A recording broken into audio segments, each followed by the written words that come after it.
like got a podcast that's lit. Keeping you up all night, voices in your ears, sharing laughter and fun. Bottom of the suggestion box, we're never done. Topics flying fast like sparks in the air. Tuning for the vibes, for the love everywhere. Bringing thoughts from the back, shining bright. Yeah. Welcome everybody to Bottom of the Suggestion Box. This is episode 7, and I'm Kelsey. I can't believe I'm already on episode 7. It's awesome. Kind of crazy. So if you haven't heard my podcast yet, you should probably go watch episode 6, 5, 4. How had they missed this? Yes, right? Really? Honestly, I'm probably the coolest podcast out there right now. So for anybody else that thinks you're cool, I don't know about it. But anyway, so today is a suggestion that every creative professional has probably heard at least once a week. And today I have my guest who's probably perfect for this because he's a creative like myself, which is Ashton from Identity Start. So what's up? Nothing much. This is a great topic.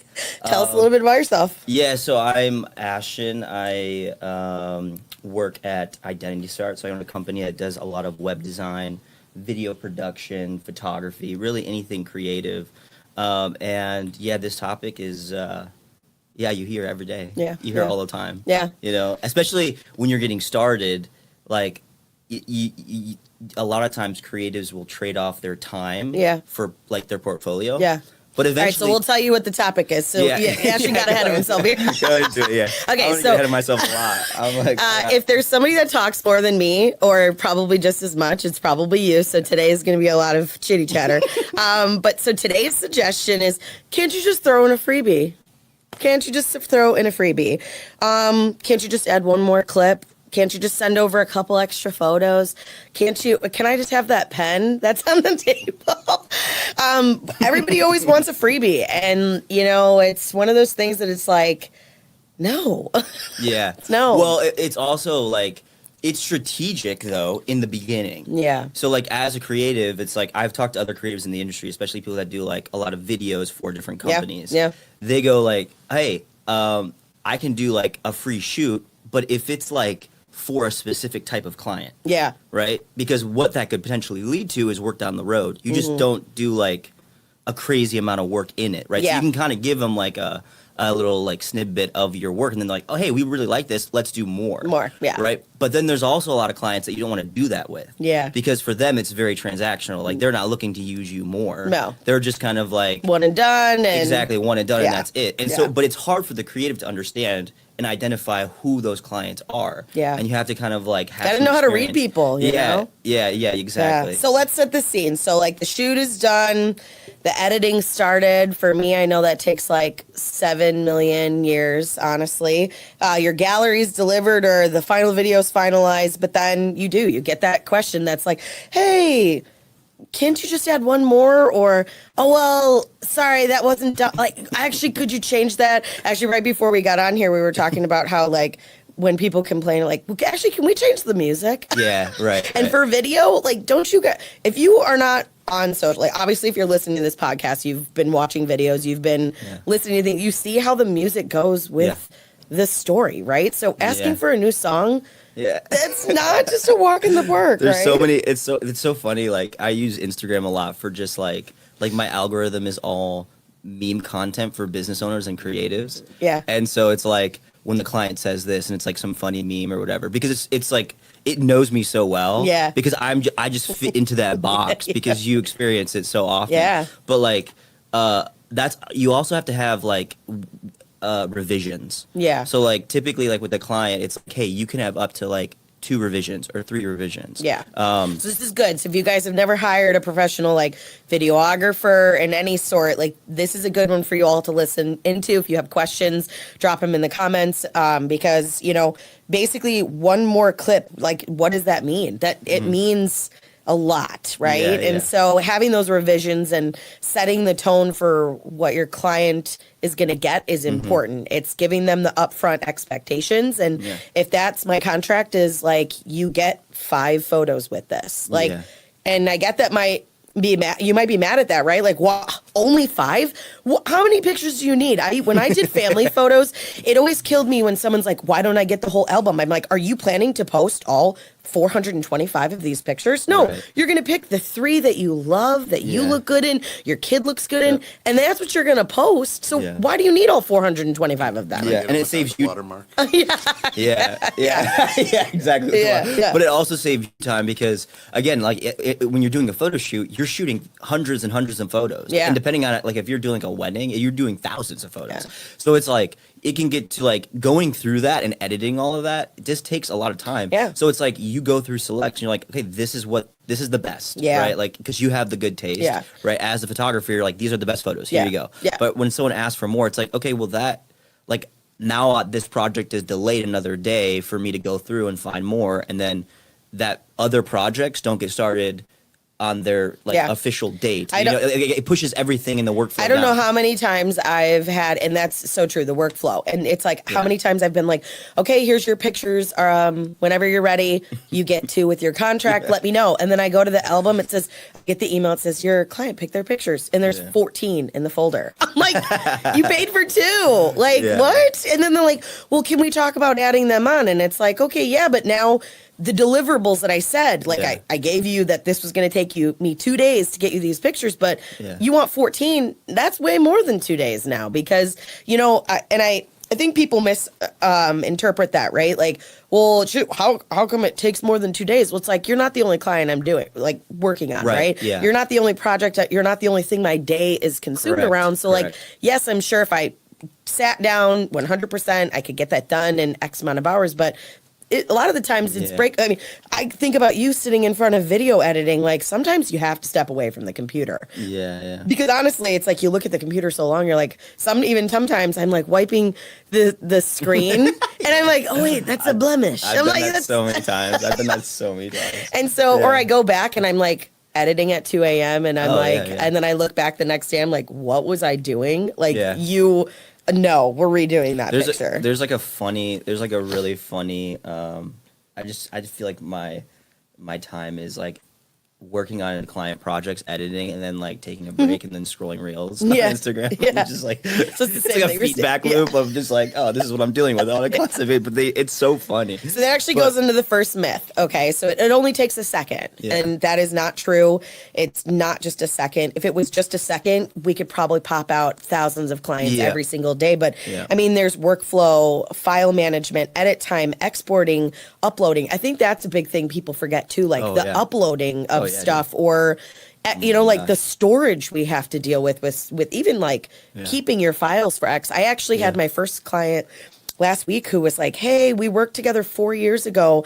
I lost all my pictures. Do you still have them? And I actually do. Yeah, right. But like to pay for that file storage is a lot of money. It's a lot. Yeah, you need like a RAID system to do it. Like for video, you need a RAID system because, and I mean, you're looking at like 40 terabytes. Yeah. Like, and if you don't know what that is, that's a lot. Like, it's a lot. Like most things are under like a gigabyte. So and the crazy thing too is on my when I'm filming like interviews or I'm doing stuff like for promotional work for businesses, like I have like terabyte drives that I fill up on a daily basis because you're shooting in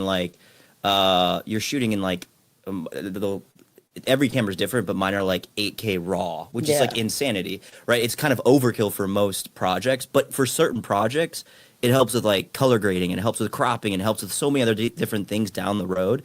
But again, you're filming that data, like you have to store that data. You have to offload that data. And also having the hardware to do that. Like I have a specialty built PC that I built myself with specs for video editing. Yeah, and I think with the only take a second too, which is, something I've talked about in past podcasts, is like when I have a client who books me and then not all of their staff is there. And then like maybe 4 months down the road, or I just had one where like I did photos a couple years ago and now they come back and they're like, these look nothing like the same. I'm like, hey, bro, I'm sorry. I don't remember what settings I used then. I also have upgraded my editing and like the presets I use. They're not going to. That's why it's good to have everybody there at the same time because it doesn't just take a second to be like, oh, well, I have another staff member. Can you come tomorrow and shoot them? And it's like, I mean, if you all just were there at the same time. Oh, you know? yeah, exactly. Yeah, I feel for my graphic designers though with this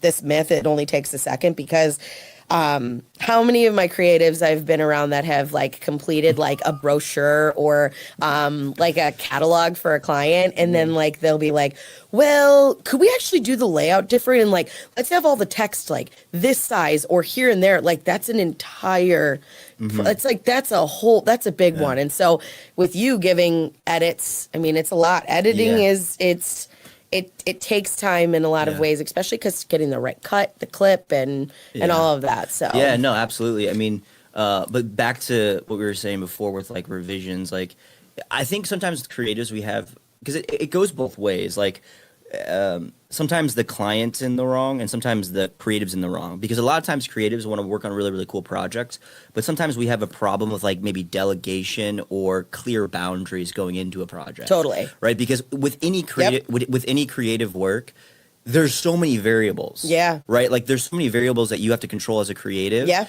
And like for instance, like a project like redesigning like a website. Well, like it could be a small website, but depending on the company, it could be a massive website. And it's not a black and white thing. Not every website's the same. Not every job is going to be the same for creatives. That sometimes it's hard for me to give the correct quote. Like I have to think about it because I mean, it depends on what you're asking for. Do you want your headshots on just a plain backdrop? Are we going out and like there's a lot of variables that change a job. I know when someone tells me, "Oh, how much for a video?" I'm like, well, do you want like a Ferrari or do you want a Honda Accord? Because I can do both, you know. But like that, it really like but so, changes it. And that's actually myth number 2. It's already done anyway. So just because it exists on a memory card doesn't mean it's finished.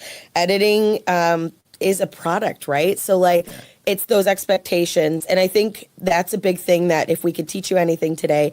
Asking clearly what you want. Remember that, because I think if you're like, hey, I really want a video.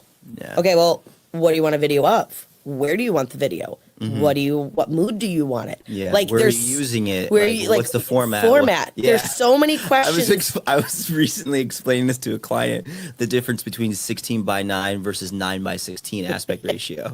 Right? So like right now, like on social media, everything's vertical, right? Which is 9:16. But like typical cinema camera shoot in 16:9. Yeah. And so it's like I can make it 9:16, but you know, we should know this before I'm shooting. Because if you're not, I mean, like, where is it going? Is it going on your website? Yes. You know, or is this going on social media? Yeah. How many times I've photographed a client that they want, they don't tell me what they're using the pictures for. Yeah. And then they're like, well, you came in so close, we can't do anything with it. And I'm like, well, what are you using it for? They're like, 1,200 wide by 200 or 200 tall by 1,200 wide. I'm like, that's your eyeballs. Like that is like, if you told me that, I would have gone across the street to the gas station next door and shot that far back so we could get you in that scene. But you know, also, you know, we actually experienced something similar. So Ashton worked with me on a project, and it was kind of like just a, hey, I'm just trying to get my name out there, and did it. But then after we saw it, the person that was working with it was like, oh, well, can we ask for all these revisions? I'm like, well, we should have told him this in advance. Like, we, you know, and so remember that when you are working with a creative, just be as crystal clear as possible, because I think that will just help us in so many ways. And if we have a better idea of what you want, then it just makes our job easier, and you don't have to feel like we're frustrated at you when you come back to us and ask for this freebie or whatever. Because honestly, if you're an easy client to work with, you've done your legwork. I had a client who, she was a gold client. When I tell you gold, like she planned her outfits, she had the locations down, she talked to the places that we were going, like she had clear expectations of what she wanted. She showed me pictures, and for her, I gave her 14 extra more pictures because I was like, honestly, you deserve them. You were great to work with, and like for me, that's a win-win, you know. And I feel like also a lot of times, sometimes people don't necessarily know what they want a lot of times. Yes, and, true. And like the scope of work that a creative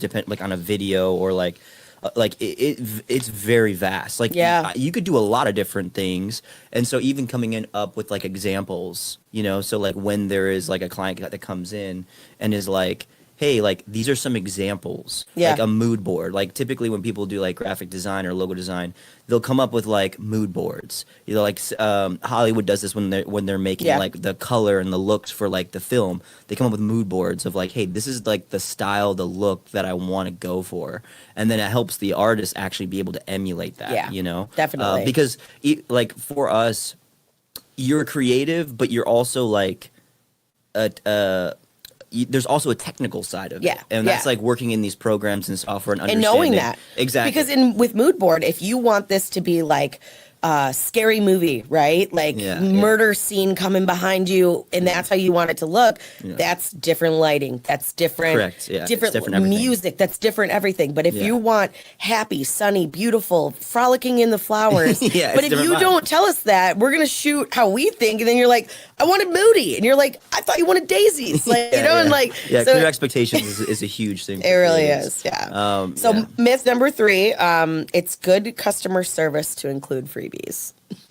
I have said on every podcast I think we have done that the customer is never right, and I'm going to continue to say that. The customer's never right, is that what you said? Always. That's the funniest thing, because that's like changing that for 2026. In business, it's the opposite. It's always like the client's always right. Bow down to the client. No, you're not always right anymore, and we've proven this on this podcast. But good customer service is delivering exactly what was promised, guys. Like that is 1000% the truth, not going above and beyond or doing that. Good customer service is you got what you wanted. Like I actually watched Shark Tank. I've been like in such a Shark Tank mood. And one of the guys yesterday got on and he wanted like, what was it, $50,000 for 5% of his company. And then like Barbara or whatever offered him $50,000 for 5% of the company. And he's like, well, can we negotiate and talk? It's like, you literally just came in and asked for this. Yeah, now you're asking for more. So now you're asking for more. Don't be greedy. Like what you are getting is what you should be happy with, right? Like if you love what you see and you want more, then you should invest in that, right? Like those are the pieces. Like I'm happy if my customers go through and are like, I love all these pictures I want to add, right? Like to me, it does make me happy because I'm doing something right. I'm making the customer happy. Now they're seeing the value. But if you're going to ask me to do it for free and not want to pay for it. So do you find that that question is more towards creative businesses? I mean, I've never heard anybody go, hey, thanks for the oil change, but I noticed you didn't give me free windshield wipers. Right. You know what I mean? Yeah, you don't really find it in a lot of other businesses. Yeah, it's like, no, this is what you paid for. Like, this is what we did. You know? So, and actually it's funny because I wrote this down that if a contractor adds a room to your house, it's not free, right? If a caterer adds 20 more meals because you ended up forgetting to tell them that you had so many people, that's not free, right?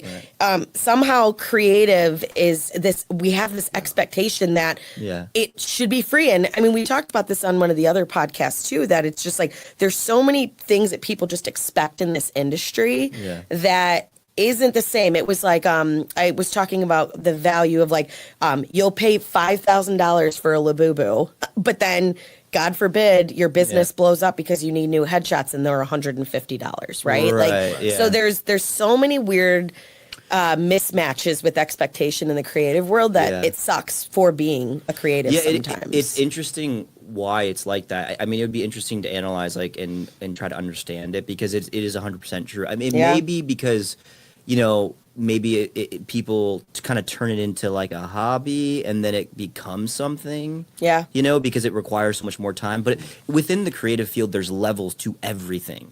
Right. So like when I do like a video shoot, that's not the same quality that you're going to get from a Hollywood studio. I'm not that level, right? Because a Hollywood studio has 100 people on set with like 100 different cameras, and right, you know what I mean? So it's like there's levels to every area, but like I feel like creatives, what happens is you get really good at a thing, and then eventually it requires a lot of time, and then you eventually turn that passion or that interest into like an actual business where people are like, hey, I need this service. Can you do it for me? Because you're good at it, right? And then you end up doing that, and then it turns into like you're a freelancer or you're a business owner. But again, it's like you've gotten to the level where like you are good. You're like in the middle of the creative where you can like work with all these different companies and all that stuff. So there's like levels to it. But I feel like in the in the world that we live in, it's like people start in it as like hobbies and then kind of do like free work. And I feel like that is where the perception starts. So it's like, hey, this is easy for you to do, or that's a, yeah. I started freebie. that It's like, way. right? I mean, a lot of creatives do. Like that's how I started too. I did a lot of freebies for the town, and now they still think that they can.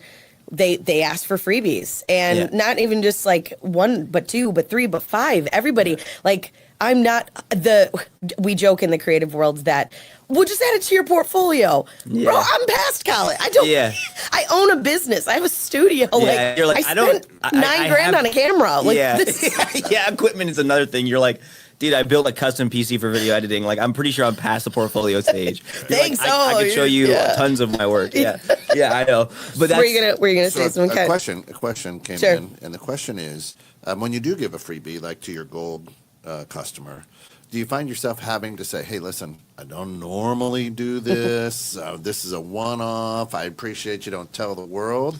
Or do you just go, hey, man, you were an incredible, here you go, on the house. What do you find?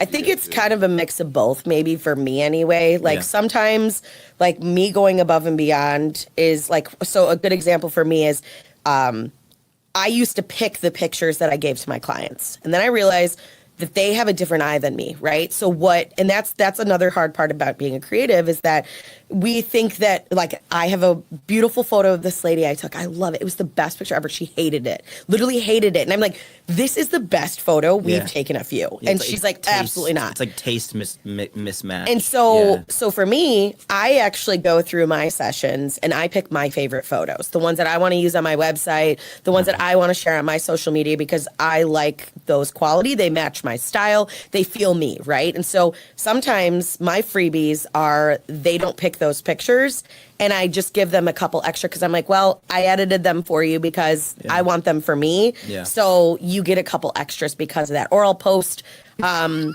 just did headshots for a girl named Renee. She's a real estate agent here in McHenry at Remax. And like, I loved our shoot and like I was so excited to post them that I edited a couple in advance. So I told her, I'm like, well, don't pick these three because I already edited them. So if you're gonna pick your two, pick your top two, pick your other ones because you're gonna get these anyway. So there are moments where I think it's more the choice, right? It's the choosing. I choose to do this, but sometimes I do have to.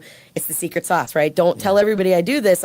Don't tell everybody. Maggie and I talked about this on my first podcast. It's like, if I'm giving you a deal, don't tell everybody that deal. That's a you me knowledge, right? I mean, I'm sure you know. It's like doing a favor for someone, but I would also it also depends on the type of client, like, and how much they're paying you for it. Yeah. Like if I've had clients in the past where it's like they're trying to like pay the least amount for the most amount of work. Yeah. It's really easy for a creative to understand that and realize like, okay, this is my price, and then you're trying to nickel and diming. You're nickel and diming. Like those clients, I don't give any extra because it's just like you don't have any respect for what I do anyway. Totally. So it's just like, yeah, you're gonna get whatever it is that we agree to. There's clients like appreciate your work and are like, this is amazing, this is so great, and they're also paying you well. Yeah. And so for those type of clients, it's like, yeah, if I have an extra project or an extra thing, it's like, hey, I did this. This is an extra asset that you can have. Like an extra I do that with my clients. I give free stuff. If I don't have to tell them and they go online and they're like, photo by Kelsey Adams, K Adams photo. Yeah. They actually tag me. They do the due diligence to leave a review, the things like that. I'll give a shout out. Sally Santos at Health Markets. She, above and beyond, has always done the due diligence to always do things right when it comes to the work, and she doesn't have to tag me for everything. She paid for the photo shoots, but now when we work together, I'll give her a couple extra. I'll give more time. I'll be more flexible because she values exactly and she understands. And I think there is a hairy line of that where you can see which people are just get it done. I don't care. I want my stuff. And then there's others that are like, what can we do? How can we part? And I think,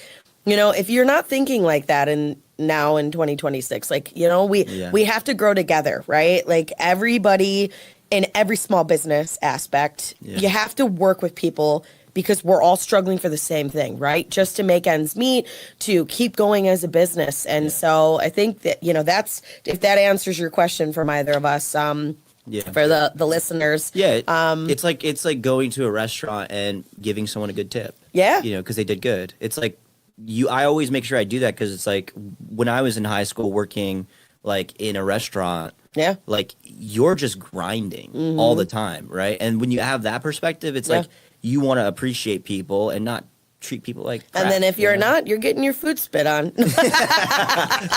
Well, There's your I never did that. wow, I never did that. all but, your photos just didn't turn out. Shucks. like, Well, sorry, my hard drive just failed.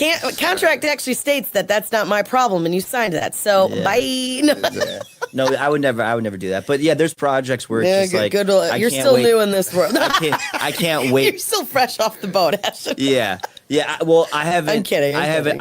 There's projects though that I'm like, okay, this client's asking way too much. This is not what the terms of was, and that's what I wanted to bring up as well. Was like, having clear expectations going into a project, and I would say like any medium to large size project, make sure that you have like a terms. Yeah. In either like a contract or a writing of like, and go over it with them. Like I like having like deliverables of like, this is what we're getting. Like, Yeah, this is the what going you're getting. over it is important because Like I think a people visual aren't gonna. of that. They can just see, like, these are Yeah. the deliverables, right? Yeah. Because what happens is as you kind of go into the project, things come up and it's like, hey, can you do this? It's like, sorry, that wasn't part of the deliverable. Like, Yeah. I can add this for this price, but like, if you're not willing to do that, like, I can't, that's deterring me from finishing the other work, right? Exactly. And that becomes, like if, again, like the example that you were saying at like, getting your car fixed or whatever. It's like, it's an add-on service. If you call them and they're like, hey, can you do this also? They're like, okay, yeah, we can do that. It's going to take a little bit longer, but then here's the price. Here's that price on top of it. And we've right? talked about that Like, before. If we're asking for you to pick your pictures, I actually just had I haven't taken a senior client in probably like 6 to 8 months, and I hound people enough to get them, but if you're not going to pick your pictures, there's nothing I could do. Yeah. They reached out to me and they finally picked their pictures, and I'm like, okay, well, I've got 5 clients before you, and they reached out and they're like, hey, graduation's in like May, and they're like, can you get this done? I'm like, after the clients, I mean, like, Yeah.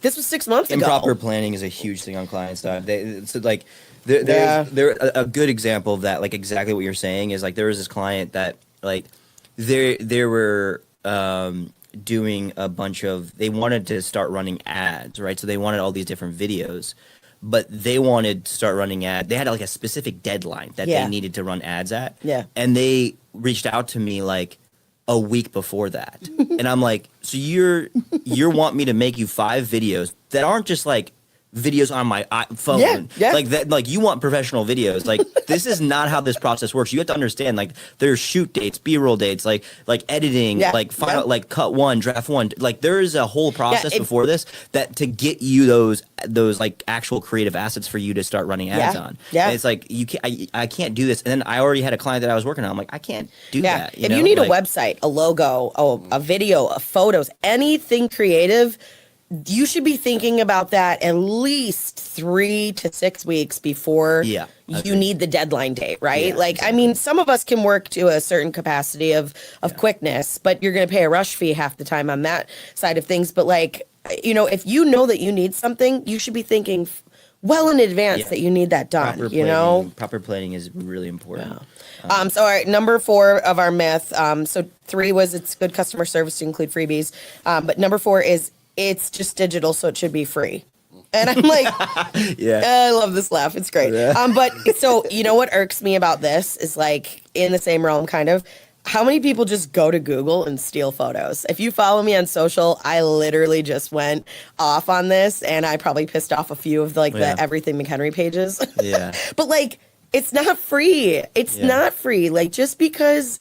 And if you paid for it, yes, it's yours to use. But so in my field, it's a little different, right? I work with community groups. And so if I shoot for them, just because one of the people in the community is under them as well, doesn't mean they can just go steal the pictures that I shot for they need to contact me or give permission. But just because we came to your location, they're not yours unless you paid for it. Like, if you didn't physically hand $1 to me or those people, they're not your pictures. And you have to ask for permission. And it's like, that's the interesting screen recording for you, I feel like, is like the video. Well, I mean, I technically, I don't think that's ever happened happened before because I think a lot of the screen recording just has a really bad quality.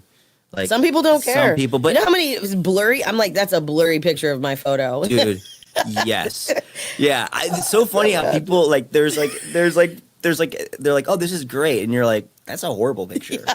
You're like, what are you talking about? That's great. That's horrible. Like the focus, it's all off. Like, oh yeah, and like it's like, what are you talking about? Oh gosh, like I don't even want. People's expectations of like what's good is so different. From like actual creators that do that work. They're like, what are you talking about? Or the creatives that have ruined it for us. And I'm sorry, I'm calling you people out. When blurry photos became popular, where it was like for weddings, it was like this blur. I'm like, the cake isn't even in focus. Like, where's the focus is literally on like a clock on the wall, not even on the wedding or anything. And you're like, what the hell? Like, you put that in your final album? Like, I know. Yeah. I don't know. Yeah. So if you're, that's also a thing that can kind of be a double-edged sword as well, though. So, because one thing I've recognized is like, as creatives, there is a level of perfectionism that we have. Totally. Right, and so and so people come to us, and I think you're a good photographer, videographer, editor, or whatever it is. If you have high expectations for your work. Oh, you were just talking in general. Yeah, in general, but also no, I've seen your work. Like you also are a good photographer. You know what I mean? Yeah. Like so, there's a level of because you have this sense you understand what is good. Totally. Like, right, and most people don't have that because they're not even in the understanding. But like this is what happens with creatives is like for a video, it's like. There's something wrong with this video. Like, I got to fix this or tweak this up.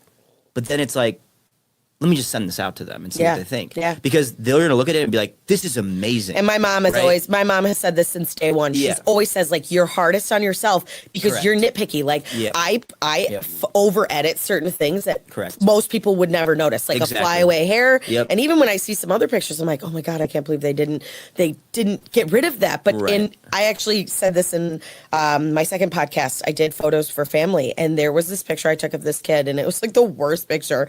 And the mom's like, my baby, he's beautiful. I love it. This blow this up. It's 11 by 17. I need this on my wall. And I'm like, that is the worst photo I've ever taken. But when it's your kid, you think they're cute, but we are our biggest critics as far as. I was going to give that for free, but since you like it so much. Yeah, exactly. I'll add that in there. You can pay for that. But it is true. Like we definitely know a level of expectation we hold for ourselves. Correct. Yeah. So like, it is always great when people are happy, but no matter what, like I'm sure we could make a lot of people happy with a little less, but I'm going to spend a little more time because I know it's important to me to make them happy. So, as business owners and as creative people, what do you guys say when you're working with someone and they're like, here, man, I'm just, I loved working with you. Here's some extra stuff. Here's your freebies, right? So like with your gold customer, so you've become a gold customer. Do you all go, no, I don't need anything free, hey, or you're like, hell yeah, okay, good. So us taking the freebies. You're the customer, right? You're the customer, and somebody's giving you freebies. So for me, I am a tag, I am a support, and I am a show of appreciation type of person. Yeah. So if somebody gives me a freebie or goes out of their way to do something extra for me, I'm going to do my due diligence to make sure that other people see that they're, and you have to do it in a certain way, right? I found this out in a lot of, especially running a fishing derby and getting some people that do some things behind the camera that they don't want people to know, right? Like I have one company that they donate a lot of stuff to me, but they don't want me to post it because privacy. They don't want other people asking them. Like I've got this relationship that they're giving it to me for free. Yeah. So I have to figure out those spins around that. But like I want to show appreciation. So like I'll send a card in the mail or, a bouquet of flowers just to say thanks. But I think it's, like if you're getting freebies, I think it's funny after we deliver, people hound us all day, right? They're like, when is this going to be up? When is this going to be due? Are you done with this? And then as soon as we deliver them, crickets. Crickets. No, this is perfect. It's amazing. We love it. Oh my gosh. And then you see them online and you're like, you didn't even, I had a client, I'm like, a couple months later, I ended up Google searching just to see if they actually used the photos. They looked beautiful on the website, but you should probably tell your creative, like, go thanks. check out the website. It's done. Look at how amazing the piece looks on our site. Not only is that going to help you because now I'm going to share it, right? Like, good example. I was hired by a third party company to provide stock photos of McHenry for a client, and they didn't tell me the client. I didn't know who it was or whatever. And so, funny story is, yesterday somebody called me and they're like, dude, I just went into BMO Harris Bank and all of your pictures are all over their walls. Like, I took pictures. They just stole your pictures. And I'm like, oh my God, that's who it is. And so, That was the client, no clue that was the client. But but my people, they know, they support me. They want to make sure nobody's stealing my stuff. Yeah. But they did pay for it and they have the rights to use it.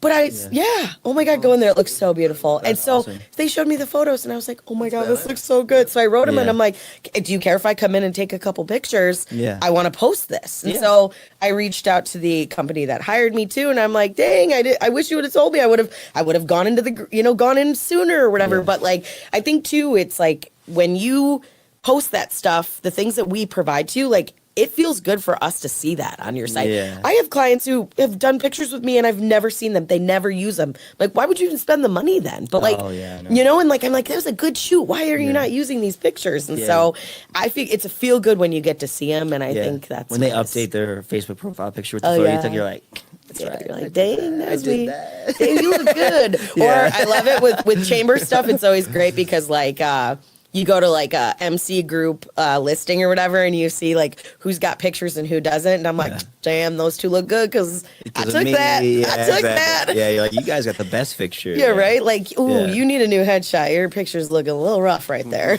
Yeah, that is one thing too. Like, if you, like, as creatives, there's a level of satisfaction of like what we do. It's like, because you want to make something beautiful, you want to make something like a moment look the best it can be. And so when people like appreciate that, share that, use that, it's like there's a sense of satisfaction. You know? Yeah, there really is. And honestly, like, it goes back to we get to choose that, right? So like, if someone is choosing, if you're not asking for it and we're choosing to go above and beyond for you, there's a reason, right? You did something right. You were an excellent client.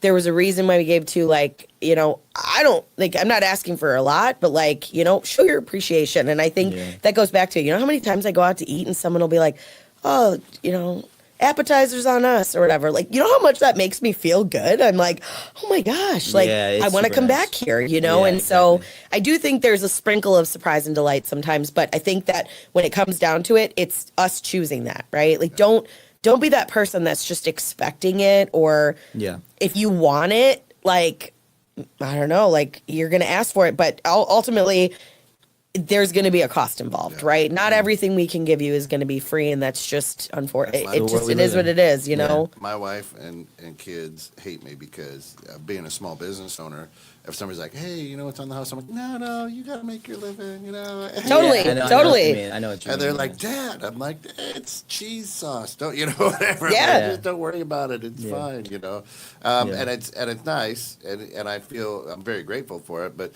at the same time, just being that small business owner, I'm like, God, but you need every buck. I get it, man. Here, I just went to lunch today with Kiwanis of McHenry.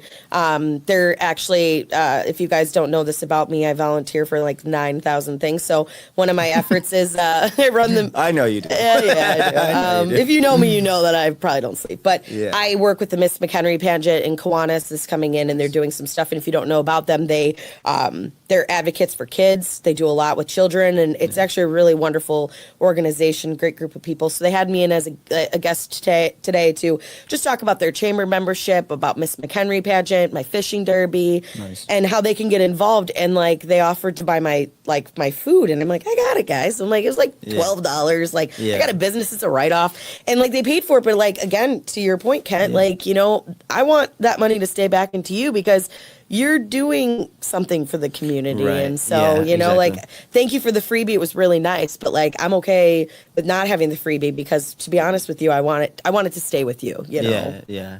It's basically like, being generous and appreciating other people for their work, but then also with some things, allowing to also receive that, Yeah. from other people as well. It's depending on who it is, but Yeah. sometimes it's hard. It is, and depending on what it is, it definitely is hard. Yeah, being a receiver is not the easiest. I feel like that sounds really dirty. Robert was on the last show, and sometimes he makes me think dirty. But being the receiver, His memes on Facebook are so funny. I'll just be like on Facebook, and then I'll see him, just it would just blow up my whole. I'm just like, this is hilarious. He just does not care about anything. It's awesome. well, So funny. Ashton, thank you. Yeah, We yeah. appreciate you being here today. So if Absolutely. you guys want any awesome creatives, definitely follow him. What platforms are you on? Facebook, Instagram, LinkedIn, and maybe a YouTube channel one day, but not yet. Okay. Well, now maybe this will be your first snip you can put on it. But if you want, follow Ashton. We'll post in the comments. And if you want a bunch of free stuff, how do they find you? What's your website? yeah, if you need a new free video, a free website, Identity Start in McHenry can Yeah. help you. I would say the only free thing I give away to clients is like a free consultation. That's about it. They're not like, even hey, free, that's I'll have a complimentary. conversation with you about what you need from me. That's what I'll give. Yeah, you. and then you know what? Then you're gonna end up with 3 more consultations afterwards and be Yeah. like, "Why did I offer this free? Now you got to Yeah. pay for my time." This is an hour. Yeah. Well, awesome. Well, thank you for being here. And thanks for having me. I if you need to appreciate get a hold of him, we'll let you know how. Otherwise, thank you guys for listening in, and we will see you guys next month. Bye.